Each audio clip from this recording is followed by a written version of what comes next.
clock at 4. Parker with a clean look.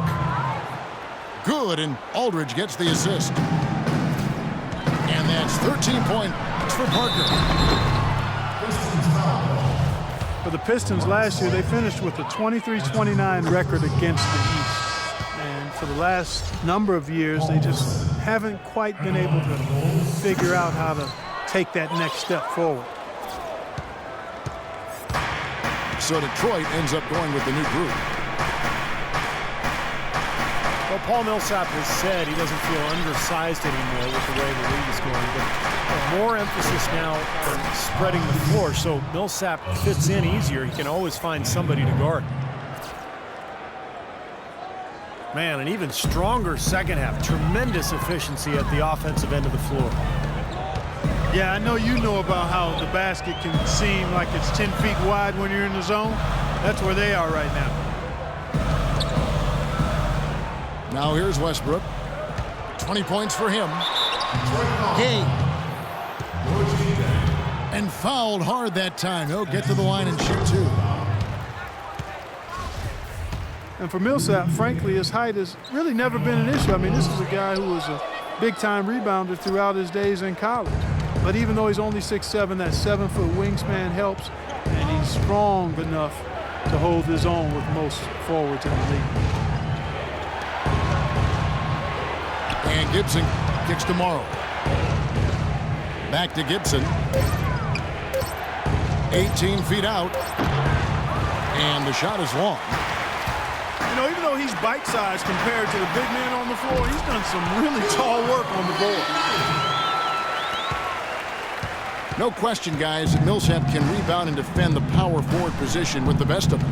Yeah, you remember he led the NCAA in rebounding all 3 of his seasons at Louisiana Tech. So this guy has a nose for the ball.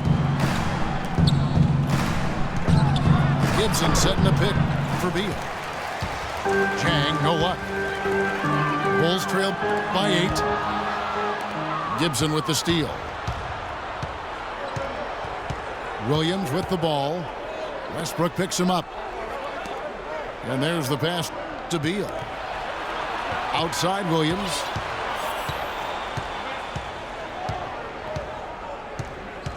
Williams double team. Out to the wing.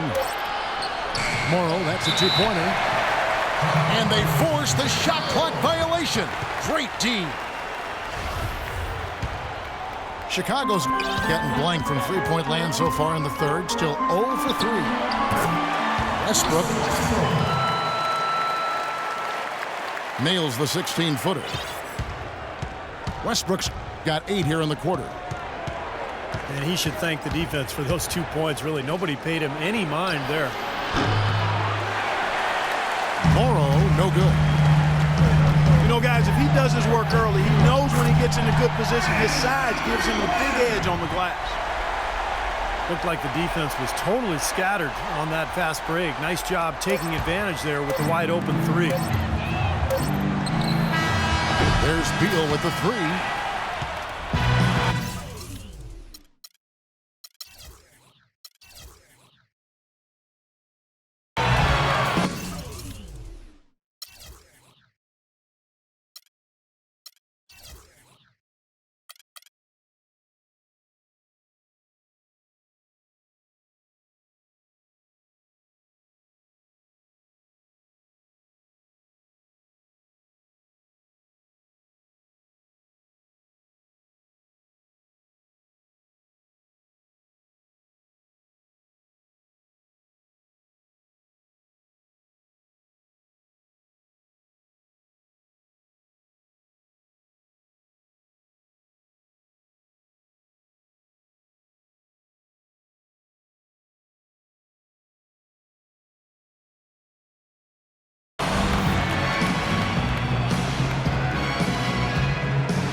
So it's Detroit now.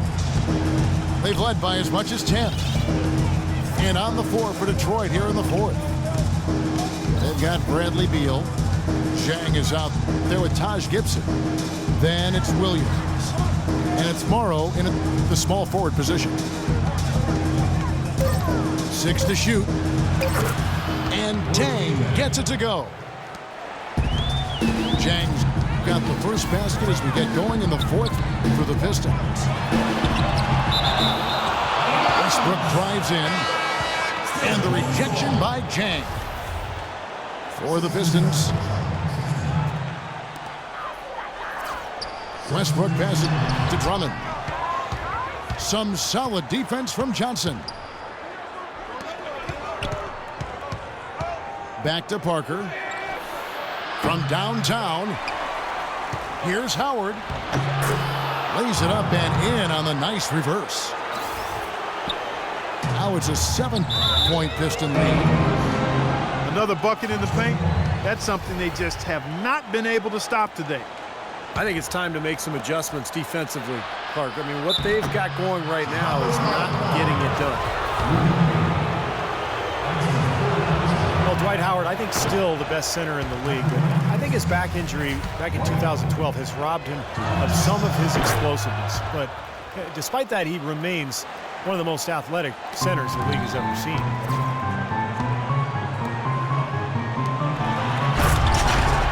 As for Howard, you know, as he loses some of his bounce with age, which is inevitable, the question will be, can he take a step forward skill-wise to compensate? I mean, he wants to be a go-to guy in the post, but there's still a little bit of work he has to do to become that.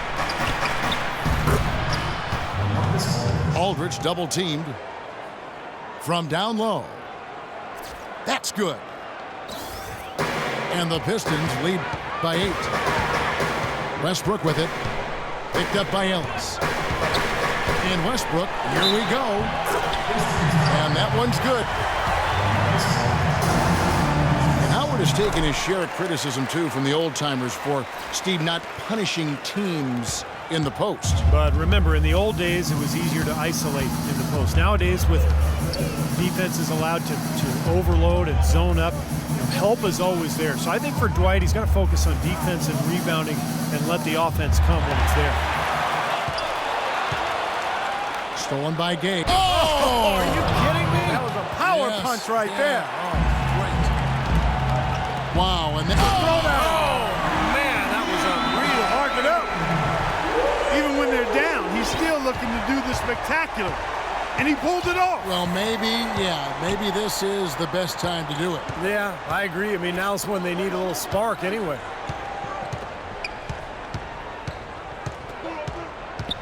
Westbrook again.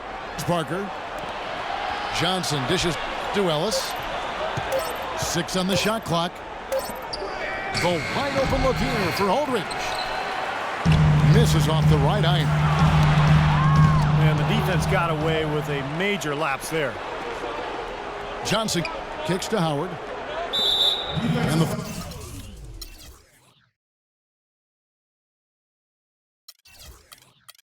foul called on Brandon Knight. That's his first foul.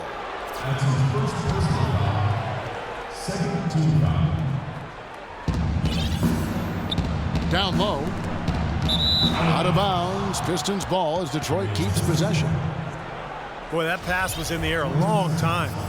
Long enough for him to get a finger on it anyway and send it out of bounds.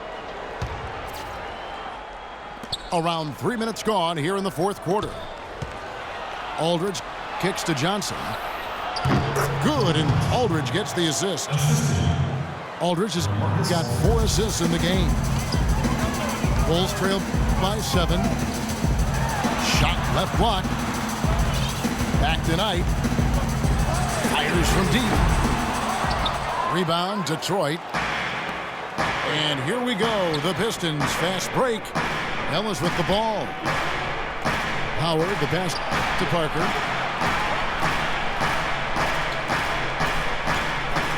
Joe Johnson on the wing. Millsap covering. 5 to shoot. Parker dishes to Johnson. Shoots it up. It's Drummond with the rebound.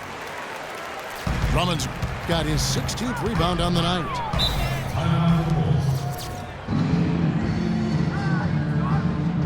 Chicago calls timeout. We talk about players who can dominate the game physically, Steve. Andre Drummond is certainly on the short list there. Yeah, I agree, Kevin. From day one in the NBA, he's been an elite rebounder and shot blocker and dunker. Very strong and mobile. Plays above the rim. He just has to continue to develop his footwork and his understanding of the game. And the Bulls making a change here. And let's get this update now from Doris Burke, who's across the way on the sideline. Well, guys, Tom Thibodeau had some advice for his team in that last timeout. They've been getting torched with all these shots from long range, and he simply said, we can't lose track of their shooters, guys. We're over-helping inside, and it's leaving them wide open. And they make the adjustment, guys. All right, Doris, thanks. Chicago calls timeout. And you talk about Drummond. I mean, he was third in the league in dunks last season. He can out-quick and outrun most big. He beats them to the rim, or he can overpower them and throw it down over the top, so he can come at you in multiple ways. Back to Westbrook. Rudy Gay on the wing. Blocked. It just hasn't been a very good day for him, guys. They need him to start burying some of those. And Drummond, top 2 in field goal percentage last season. Despite that, his shooting touch is definitely a work in progress. In fact, you look at his free throw percentage for his career, around 40%. That's the next step for him. Johnson with it. Gay picks him up defensively. And the basket by Johnson. He shot the ball exceptionally well as they've built this lead for themselves here. Westbrook. Russell Westbrook, one of the best success stories when it comes to converting a scoring guard to playing the point. But it's his overall talent that's made him successful. His will, his competitiveness, and his incredible athleticism. Pistons leading by 8. Outside Aldridge.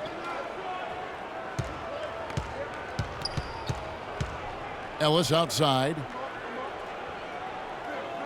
Aldridge with a screen on Knight. Ellis kicks to Howard. Nobody near Parker. And that comes off the assist by Dwight Howard. Parker's got the lead up to 10 now for the Pistons. And Westbrook is a phenomenal rebounder and scorer at the point guard position. He gets steals. He really is one of the stat sheet stuffer supreme guys in the league. And there's the basket. Whistle blows and a chance for a three-point play. Going to the line for 1. Boy, he just battled through that initial impact and somehow willed it in. Excellent concentration. That's what you like to see. And Westbrook every season among the league leaders, Steve, in assists, but also unfortunately in turnovers. Well, with his scoring burden, you know, that's to be expected, but it's definitely an area he can continue to improve. Aldridge, the pass to Ellis. Parker outside. And the shot is good. And the Pistons lead by 10. He's putting on a commanding performance here. He's hit 2 3-pointers in each half now. Things have kind of gone south for him here in the quarter. He feeds it to Howard. There's the killer two-handed slam. Solid work right there, and again, the field goal percentages. Look at the discrepancy between these two teams in the second half. Well, you're right. We've got one team moving crisply to get good shots, and the other team just a bit stagnant. And the Bulls with another miss. That's a low percentage shot right there. Yeah, it sure is. I mean, he's got to be thinking out there a little better. Make the pass in that situation. Don't force a bad shot. Here's Aldridge. And he'll shoot free throws here. Clearly fouled on that shot that time. The whistle blowing. And there's the call. Chicago the foul. And a chance for just a second to check out the scoring breakdown for the Pistons. Guys, one of the themes in this game has been how much of their scoring has come off turnovers. And another thing they're doing is really taking advantage of fast break opportunities, scoring some easy baskets. Well, you know,